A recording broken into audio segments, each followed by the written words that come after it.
Hello guys, welcome to my channel Miss Recap. Today I'm going to explain 2015 comedy fantasy horror movie called Krampus. The movie opens with a group of people storming a store a few days before Christmas. However, most of them fight over discounted items and mess up everything in the store due to much excitement. A few moments later, a family comes home after shopping at the store.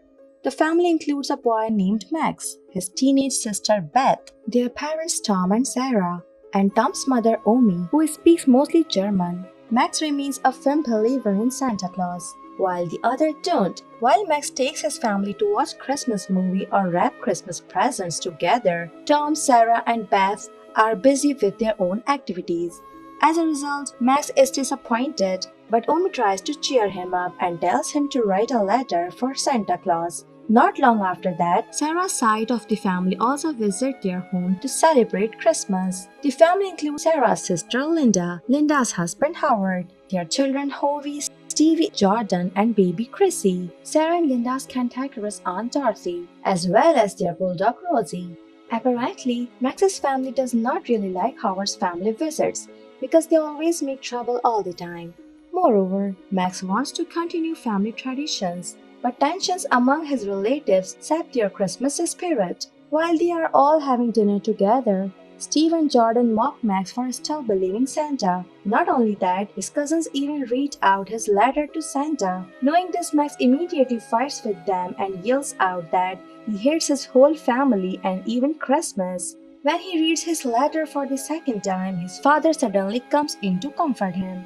Tom tells Max that he should always love his family, even if they always cause trouble, but since Max is still mad about it, he tears up the letter and throws it to the wind outside. Somehow the letter is swept up into the sky, and a severe blizzard engulfs the town, causing a power outage. The next morning, things only get worse as the power is still out and the blizzard is getting heavier. Max notices an immaculately conceived snowman in the yard. In addition, they also find an oversized sack which mysteriously arrived at their doorstep. As they consider what to do next, Beth ventures out to check on her boyfriend a few blocks ahead. As she is walking down the snowy road, the weather suddenly worsens and a large horned creature chases after her. Beth quickly runs and hides beneath a delivery truck, but the creature leaves a jack in the box, which immediately attacks her and gives the impression that she is killed. Back home, Max sees more snowmen than before.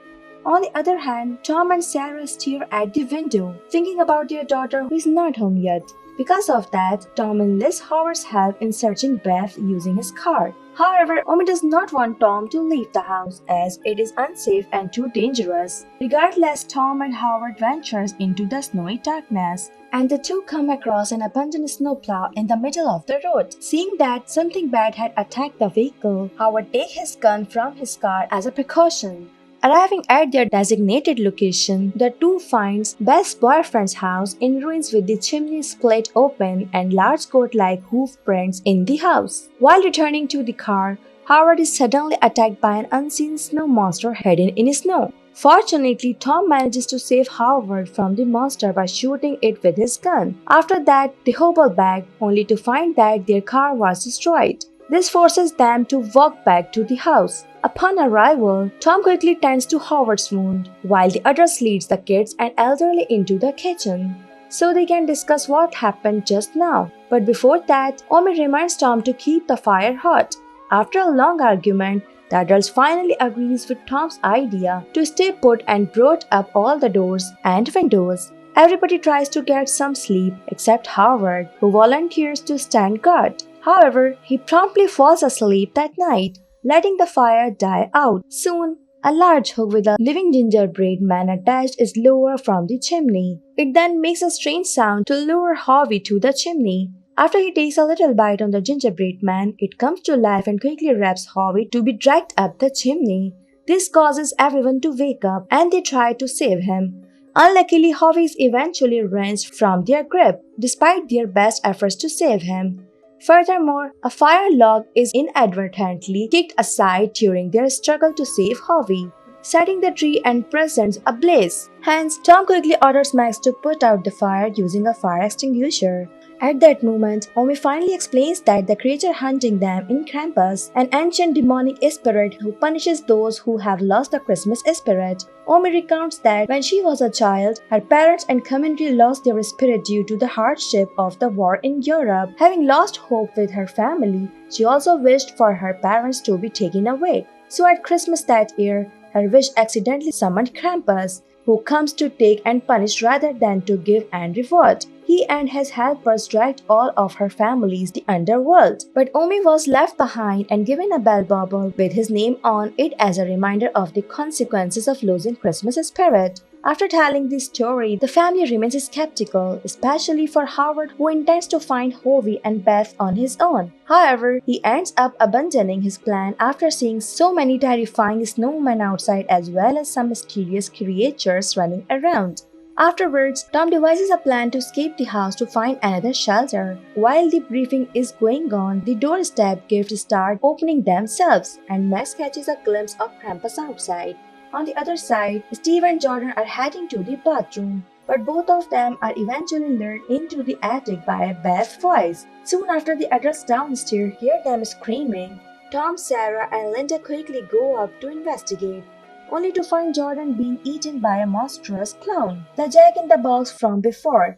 At first, the three of them struggle to fight off the living toys, but luckily an enraged Linda manages to fend them off for a while.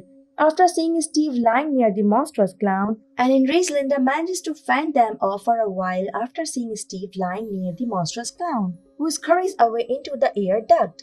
At the same time, Howard is investigating a strange noise in the kitchen. Suddenly, he receives shots from a nail gun and discovers a group of gingerbread men. He quickly defends himself using a wooden board and then fires on them. Thankfully, Rosie hops in just in time to finish them off. Once they are all reunited downstairs, they try to track the monstrous clown. Max finally sends Rosie to the air duct, but his idea seems to fail after the monstrous clown eats Rosie and falls to the floor below. Dorothy quickly takes the gun and finishes some of the living toys.